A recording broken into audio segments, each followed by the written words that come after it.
Hi there, this is Noah with the training department. This is ERS Routing and Delivery Part 2, Building Routes.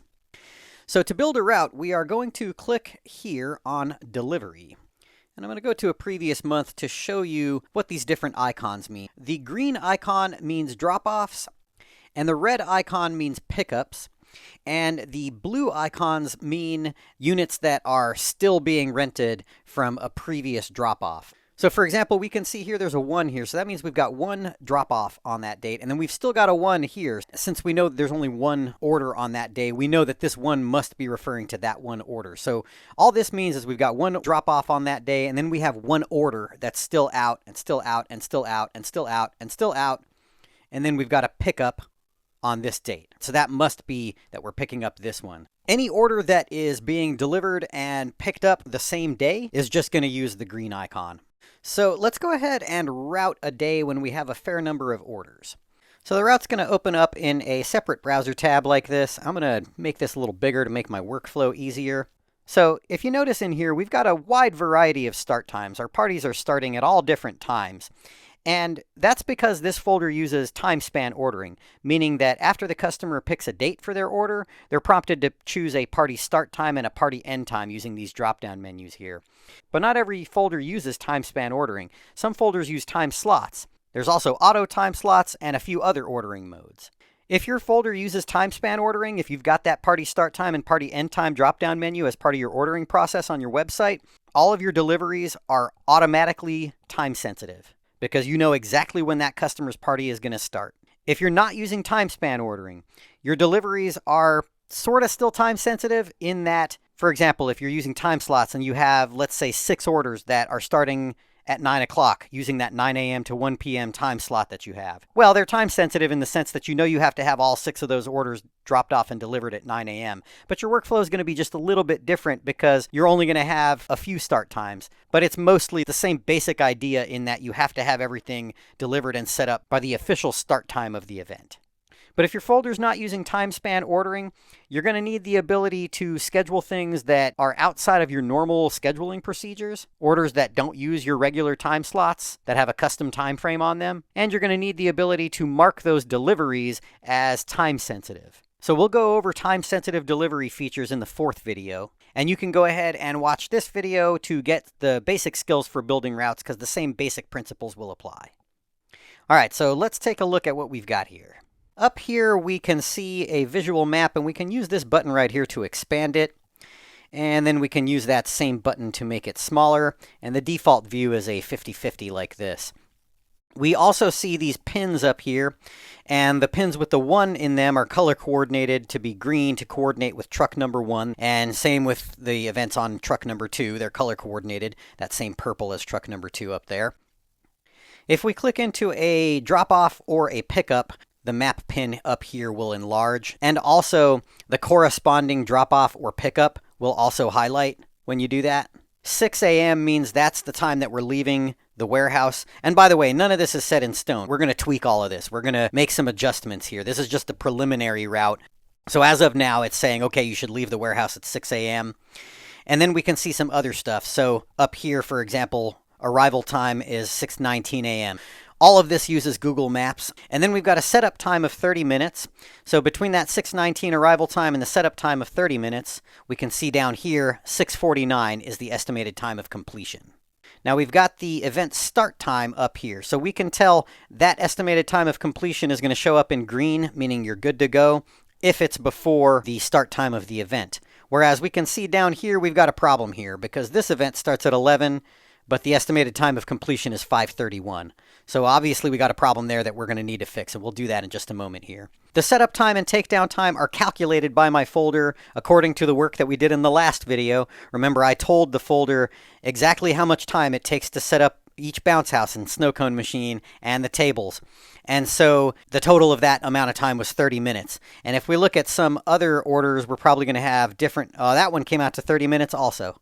And that, oh, see, this one came out to 45 minutes, you see? So the system is going to calculate a setup and takedown time based on the inventory in each order because of the work that we did in that last video. However, when you get in here, the first thing that you want to do is you want to go through each order and make sure that the delivery window is accurate and the setup time and takedown time are accurate. Now, the delivery window gives us flexibility to be up to X many hours early to an event. So that delivery window gives us the flexibility to rearrange our jobs and maybe sometimes deliver things out of chronological order, because sometimes it might make sense for us to deliver a later event earlier because it's on our way. As long as we're not late. You can never be late, but you can usually be early. Again, that delivery window gives us that flexibility, and there's a default setting. There's 4 hours for regular events, and then you've also got a different delivery window for your park events. That tree icon right there tells me that this is a park event, and park events only have a 1-hour delivery window, and the idea there is you don't want your equipment sitting unattended at a public park for several hours. Again, you want to go through each one of these drop-offs and make sure that your setup and takedown times are accurate along with that delivery window. So I think this is pretty accurate, 30 and 30. We're going to have pretty accurate numbers in there because of the work that we did in the last video, but there might be some occasions where maybe you have to park the truck a quarter mile away from where you're setting up, and your guys are going to have to schlep the stuff back and forth. So maybe that would add like 10 or 15 minutes onto the setup time. For this one, yeah, that's accurate. Yep, that's accurate. Yep. I think that's good. Yep. Oh, I'm into the pickups. Yeah, I'm not going to worry about the pickups because remember, the drop-offs have both the setup time and the takedown time, so I don't need to worry about the pickups for now. Let's see here. As long as I know that each one of these pickups corresponds to a drop-off on the same day.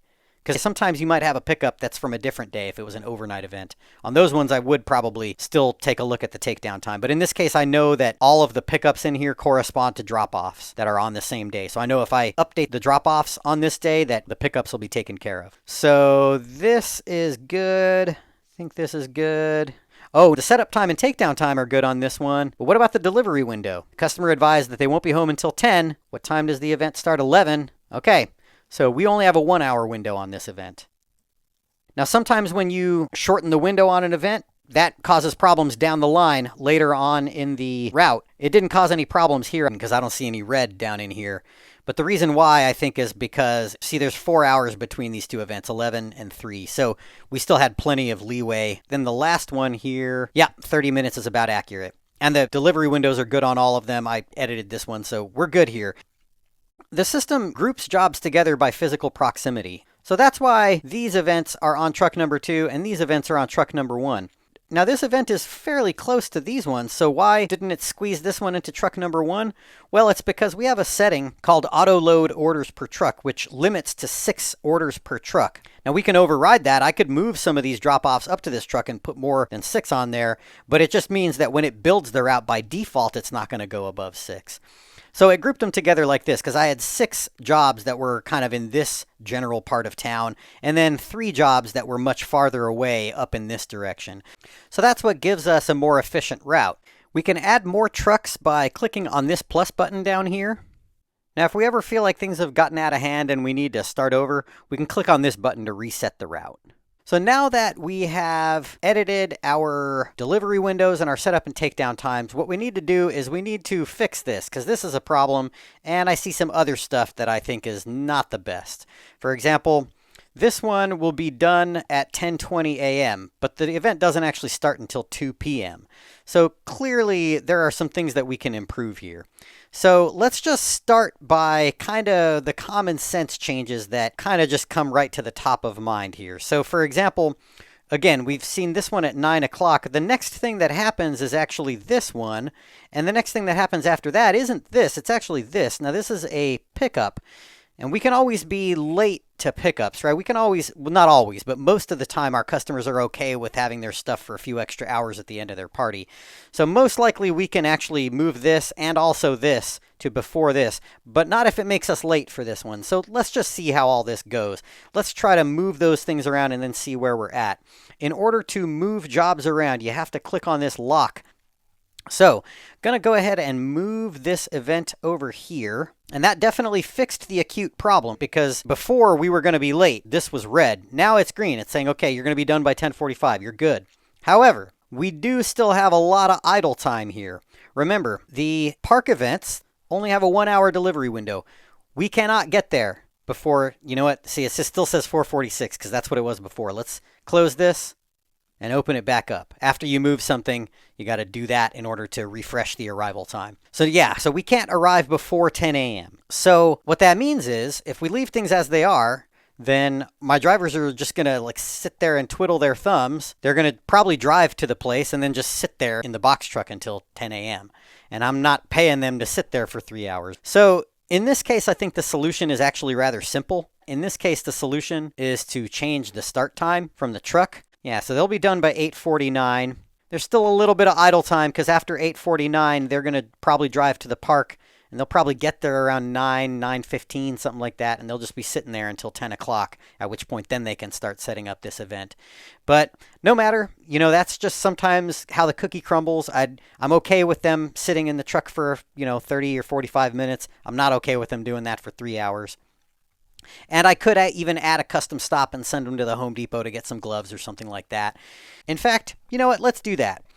All right, so let's add a custom stop. That's what that plus symbol over here at the end does. Now, your custom stops are going to default to your warehouse, but you can add custom locations. We'll go over that in a subsequent video. But custom locations just allows you to specify other locations besides your warehouse that you want to show up in a list that you could choose from if there's places that you visit regularly. In this case, it's not going to be the warehouse. Let's call it the Home Depot. I'm going to send the boys to the Home Depot to pick up some gloves. Let's update that address. Let's add a note with instructions. Let's say that stop duration is not going to be a half hour. It doesn't take a half an hour to buy some gloves. Let's call it 15 minutes in case they're a little busy. All right, so that's our custom stop. Now let's move it. Let's send it all the way over here. Okay, yeah, in fact, they're still going to have extra time because they'll be done with that at 9:10 and they'll probably get to the park at like 9:30. So, okay, I could give them another little chore to do maybe, I don't know, but I think this is probably okay for now. Oh, now let's do this. Let's see if this causes any problems with that 2 o'clock event. Okay, let's go ahead and move everything to where we need it to be.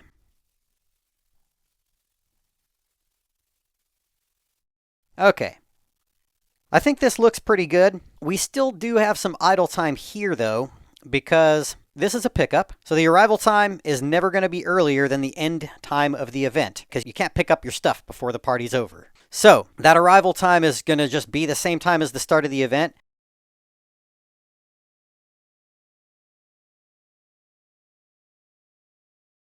And what does that mean? That means if I leave things as they are, the drivers are going to have like 2 hours of idle time in the middle of the day because they're going to finish this at 10:45. And then presumably they drive here and then just sit in the truck for 2 hours. Not paying them for that once again. So once again, let's add a custom stop. Let's have them come back to the warehouse, have lunch, maybe clean a unit or two, and then go out for this pickup. So let's go ahead and add a custom stop here. And it's going to be the warehouse. That's fine. Let's say, well, here, you know what? We'll move it over first and then we'll make the adjustments. So let's do that. Okay, so with a half-hour duration, that would mean they would leave at 11:31. So let's make it an hour and a half. And that means that's still going to give them plenty of time to get to this event exactly at 1. We could even make it an hour and 45. And yeah, that adds like 5 minutes on there, but I like that. All right, so we're good there. Oh, but you know what? Let me add some notes here. I always want to give my guys instructions, because part of what you got to keep in mind about this is that you're building this so that you can have a really good plan for your day, and then you're going to share this with your drivers, and you want them to have all the information that they need to be successful. Okay, cool. So we've got that. Now let's take a closer look at all of this stuff down the way here. This one, we have very little leeway there. I don't like that 3 minutes. So actually, you know what? Maybe I am going to shorten this to an hour and a half again. I still only have 8 minutes of leeway, but I think that's okay. If I was really worried about it, I could move this down here.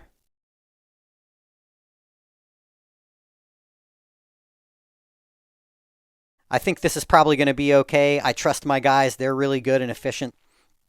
Let's see, for this one, they're going to arrive at 2:05. I like that. With park events, I want to make sure my guys do not arrive too much longer after the event ends, because it's the same principle as that tight delivery window. You want to make sure that your equipment is not sitting unattended at a public park for several hours.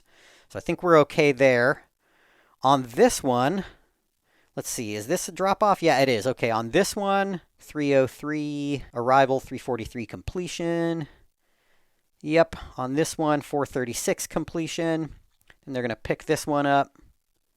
So for this one, there will be a little bit of idle time too, because they'll drive, and they'll probably get there a little bit before 5, and they cannot start breaking down until 5 o'clock, so, that's probably good.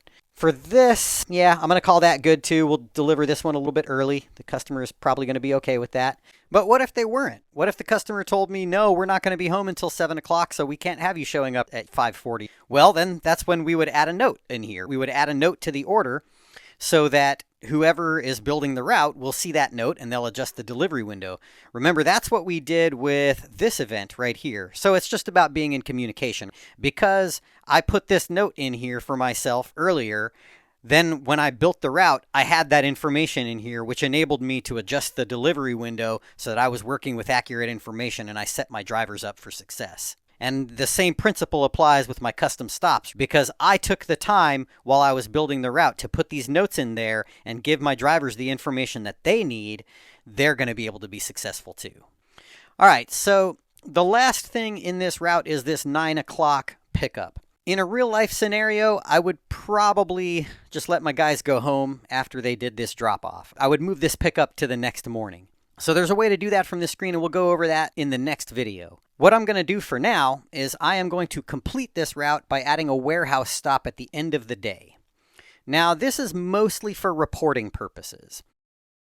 Most of the time, your drivers are probably going to have the common sense to know that they need to come back to the warehouse and drop the trucks off. But I'm putting this in here. A, it's always good to be idiot-proof, so there's that. But then B, there's also reports that have to do with mileage. So for tax purposes, because you can write off your mileage, you can actually run reports that tell you how many miles your drivers drove. So in order for those reports to be accurate, you would want to put this custom stop in here so that the report reflects that after they did this last drop-off, they drove back to the warehouse to drop the trucks off. Again, I'll remove this so that that is still accurate for this pickup to happen the next morning. We'll go over that in the next video.